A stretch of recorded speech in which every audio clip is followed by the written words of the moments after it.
WhatsApp guys, welcome back once again. So दोस्तों, आज की फिल्म कुछ अलग होने वाली है। सबसे अच्छी बात है इस फिल्म की कि ये कहानी एक सच्ची घटना पर आधारित है। दोस्तों, ये कहानी योसी नाम के एक आदमी की है जो कि अमेज़ॉन के घने जंगल में भटक जाता है, और क्या वो उस जंगल से बाहर निकल पाता है या नहीं, चलिए जानते हैं।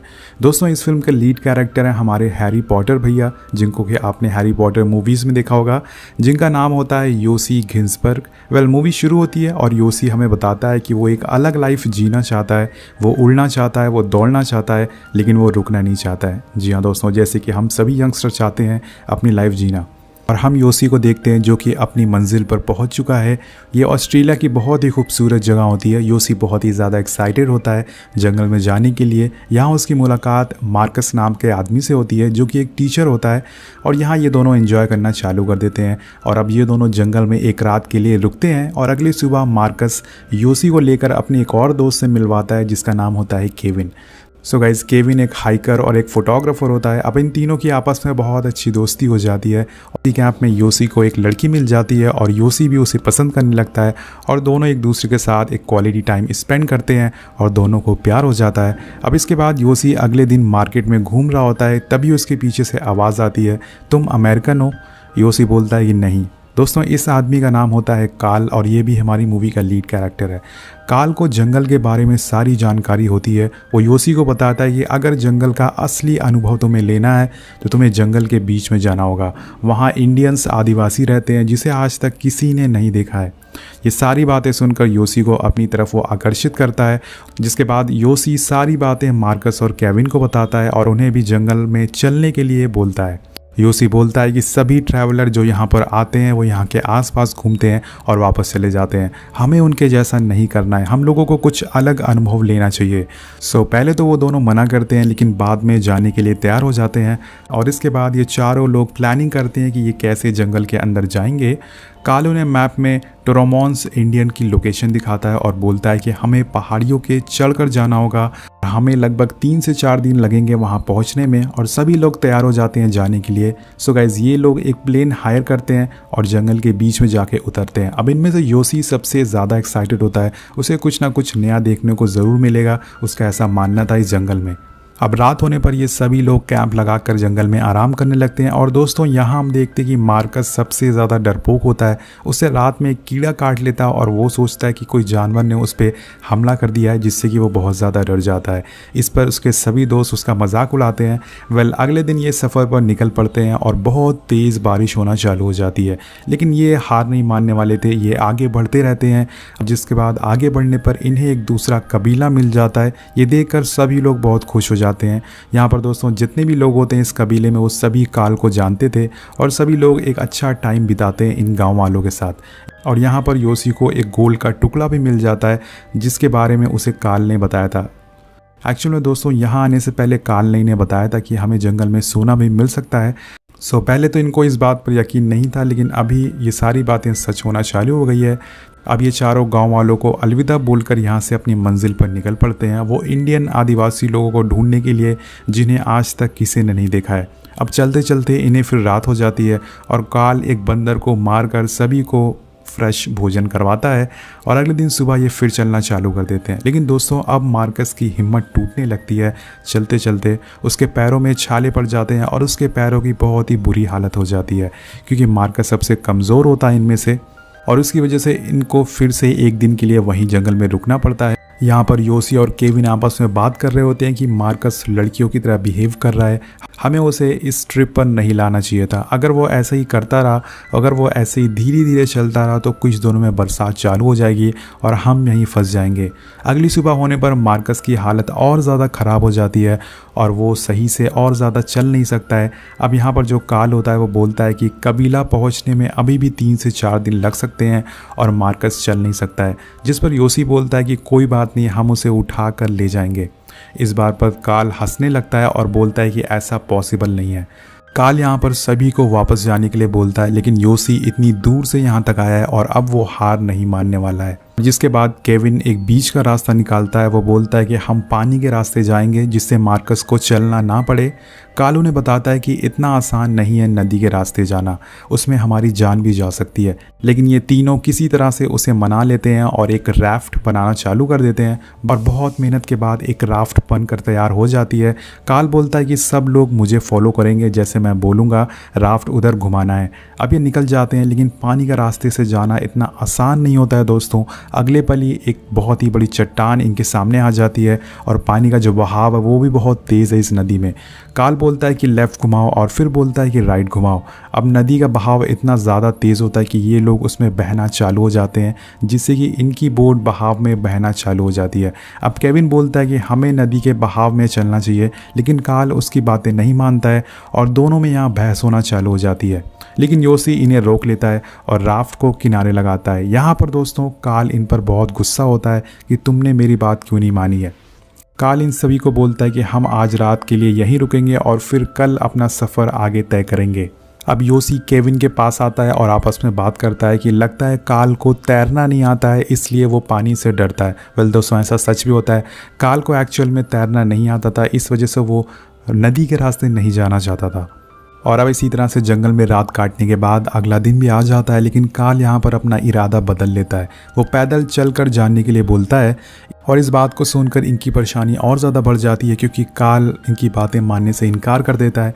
यहाँ पर जो मार्कस होता है वो भी फैसला लेता है कि वो काल के साथ पैदल ही चलकर जाएगा। सो गाइस दोस्तों, यहाँ पर ये लोग डिसाइड करते हैं कि 2 लोग पैदल चलकर जाएंगे और 2 लोग राफ्ट से चलकर जाएंगे। जिसके बाद काल और मार्कस इन्हें अलविदा बोलकर यहाँ से निकल जाते हैं अपनी मंजिल की तरफ। और वो भी सही से नहीं चल पा रहा था, लेकिन फिर भी उसके अंदर जुनून होता है, उसके अंदर हिम्मत होती है। वो बोलता है कि मैं अपनी मंजिल पर पहुँच जाऊँगा जैसे भी।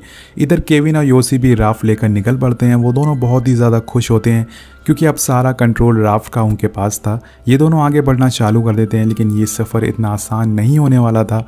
इसके बाद योसी आराम से बोट पर लेटा होता है, तभी इनकी राफ्ट लहरों में फंस जाती है और अब एक बहुत ही बड़ी लहर इनकी तरफ आती है और इनकी राफ्ट को पलट देती है, जिससे कि एक पत्थर पर जाकर ये लोग रुक जाते हैं और यहाँ ये दोनों फंस चुके थे। लेकिन केविन बोलता है कि मुझे किनारे पर जाना होगा अगर हमें अपनी जान बचानी है। मैं किनारे पर पहुँच जाऊँगा तो तुम रस्सी फेंकना, जिससे कि मैं तुम्हारी रस्सी पकड़कर तुम्हें भी बचा सकूँगा। लेकिन योसी बोलता है कि ये बहुत ही ज़्यादा खतरनाक है, तुम पानी में बह सकते हो।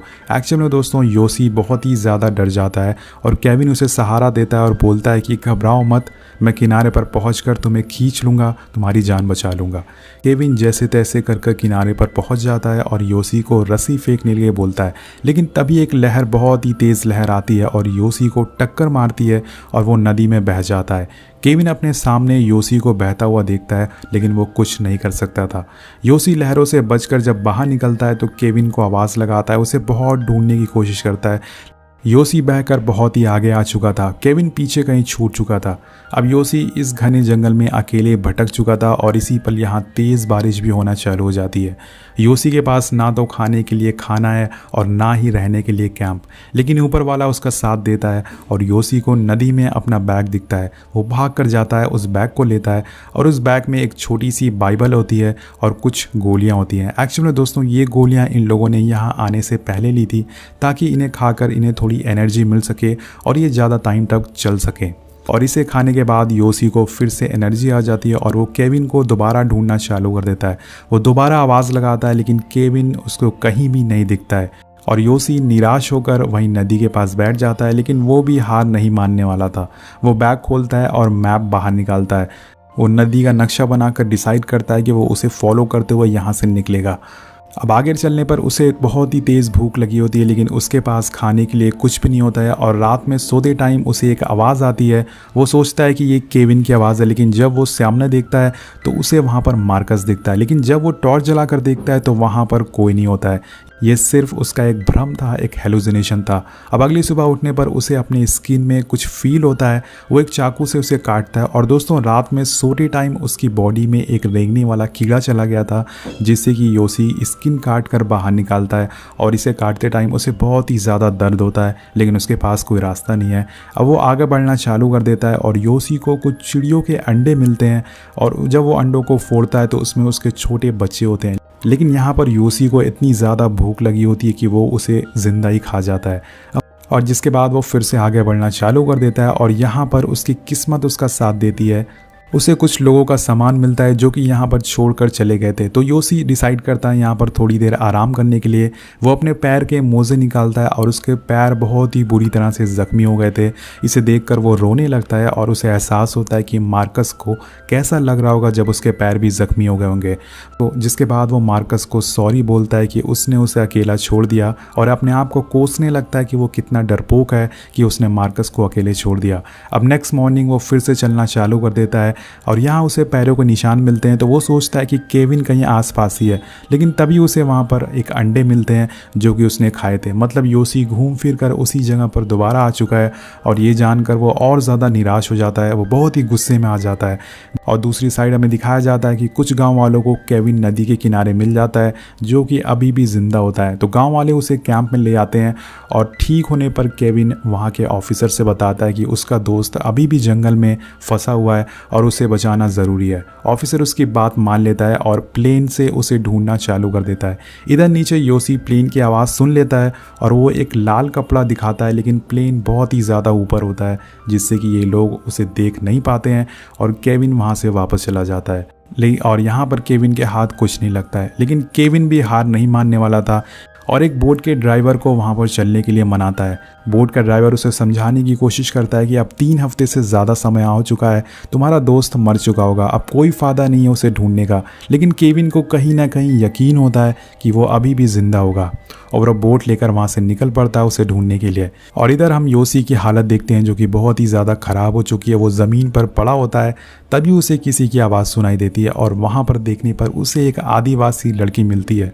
वो लड़की योसी को देखकर भागने लगती है, डर जाती है, लेकिन वो उसे समझाता है कि वो रास्ता भटक चुका है, उसे उसकी मदद चाहिए। बेसिकली दोस्तों ये लड़की भी रास्ता भटक चुकी होती है और ये भी इस जंगल में कहीं घूम रही होती है। ना इसके पास खाने के लिए खाना होता है और ना ही रहने के लिए घर।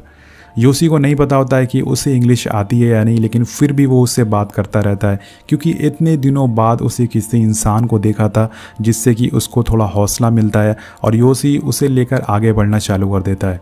वो उससे बातें करता रहता है जिससे कि उस लड़की को भी हौसला मिल सके और वो ज़िंदा रह सके। अब रात होने पर योसी उस लड़की को बड़े प्यार से अपने हाथ पर सुलाता है, लेकिन सुबह हम देखते हैं कि वो लड़की वहाँ से गायब है। दोस्तों योसी के साथ कभी वो लड़की थी नहीं, ये सब उसका एक वहम था, एक हेलुसिनेशन था। वो सिर्फ उस लड़की को अपने पास इमेजिन कर रहा था, वो रियलिटी में उस लड़की से कभी मिला ही नहीं था। अब धीरे धीरे भूख और प्यास के कारण वो अपना मानसिक संतुलन खोने लगता है और वो हंसते हुए आगे बढ़ने लगता है, लेकिन तभी उसका पैर एक दलदल में फंस जाता है और वो ज़मीन के अंदर धंसना चालू हो जाता है। लेकिन फिर वो अपने आप को कंट्रोल करता है और उसके बाद उसे एक बात याद आती है कि गॉड हमेशा मेरे साथ है। इसे याद करके उसे थोड़ी हिम्मत मिलती है और वो उस दलदल से बाहर निकलता है। लेकिन यहाँ उसकी परेशानियाँ कम नहीं होती है, उसके पूरे शरीर में चींटियाँ लिपट जाती हैं और इन चींटियों के काटने से उसे ऐसा लग रहा था कि उसके शरीर पर कोई कील ठोक रहा है। जी हाँ दोस्तों, उसे इतना ज़्यादा दर्द हो रहा था। इसी पर उसे अपनी सारी ज़िंदगी फ्लैशबैक में दिखाने लगती है और थोड़ी राहत मिलने पर वो नदी के किनारे पहुंच जाता है और वहाँ पर एक टर्टल से मिलकर उसे बात करना चालू कर देता है। योसी पूरी तरह से उम्मीद छोड़ चुका है कि उसे कोई बचाने वाला यहाँ पर आने वाला है और वो खुले आसमान को देखकर यहीं पर सो जाता है। और अगली सुबह हम देखते हैं कि केविन बोट लेकर उसे ढूंढने पहुँच जाता है उसके पास। वो वहीं जाता है जहाँ पर वो योसी को छोड़कर आया था, लेकिन योसी उसे कहीं भी नहीं दिखता है और निराश और हताश होकर केविन यहाँ से जाने लगता है। लेकिन तभी योसी की आँख खुलती है और वो केविन को देख लेता है। लेकिन यहाँ पर दोस्तों योसी इतना ज़्यादा कमज़ोर हो चुका था कि उसकी आवाज़ नहीं निकलती है मदद के लिए, लेकिन ऊपर वाला गॉड योसी के साथ होता है। केविन जाते हुए उसे देख लेता है और ज़ोर से चिल्लाता है, योसी मैं आ रहा हूँ, तुम डरना मत, मैं यहाँ पे आ रहा हूँ। और यहाँ पर केविन अपनी बोट घुमाता है और योसी की जान बचा लेता है। इसीलिए कहते हैं कि दोस्त एक ही बनाओ, लेकिन वो सच्चा होना चाहिए, जैसे कि केविन वो सच्चा दोस्त था जिसने कि कभी हार नहीं मानी और वो फाइनली योसी को लेकर गाँव में पहुँच जाता है। पूरे गाँव वाले बहुत ही शौक नज़रों से योसी को देखते हैं कि वो अभी भी ज़िंदा कैसे है। योसी यहाँ पर केविन का शुक्रिया अदा करता है कि उसने उसकी जान बचाई, जिस पर केविन भी उसे शुक्रिया बोलता है कि उसने भी पहले उसकी जान बचाई थी और ये भी उसका फ़र्ज़ था। जिसके बाद अब एक बच्ची योसी के पास आती है और उसे एक फूल देती है, जिसके बाद सभी गांव वाले योसी के पास आते हैं और गॉड का शुक्रिया अदा करते हैं कि उसने उसे ज़िंदा रखा था। यहाँ पर मूवी ख़त्म हो जाती है दोस्तों, और ये एक बहुत ही अमेजिंग सर्वाइवल मूवी है। ये कहानी हमें सिखाती है कि कभी ज़िंदगी में हार नहीं मानना चाहिए। सो दोस्तों, जैसे मैंने आपको बताया कि ये फिल्म एक सच्ची घटना पर आधारित है, तो आपको भी ये मूवी एक बार ज़रूर देखना चाहिए। मूवी का नाम है जंगल, जो कि 2017 में रिलीज़ हुई थी। मूवी के एंड में हमें बताया जाता है कि केविन और योसी ठीक होने के बाद दोबारा मार्कस और कार्ल को ढूंढने के लिए गए थे, लेकिन वहाँ उन्हें कोई भी पता नहीं चला। हमें योसी की असली तस्वीर दिखाई जाती है जब उसे बचाया गया था, और ये तस्वीर योसी, केविन और बोट ड्राइवर की होती है। और इसके बाद हमें असली मार्कस की भी तस्वीर दिखाई जाती है। सो गाइज, आपको मूवी कैसी लगी नीचे कमेंट करके ज़रूर बताएगा। मिलते हैं आपसे अगली वीडियो में। Thank you so much watching. Peace out.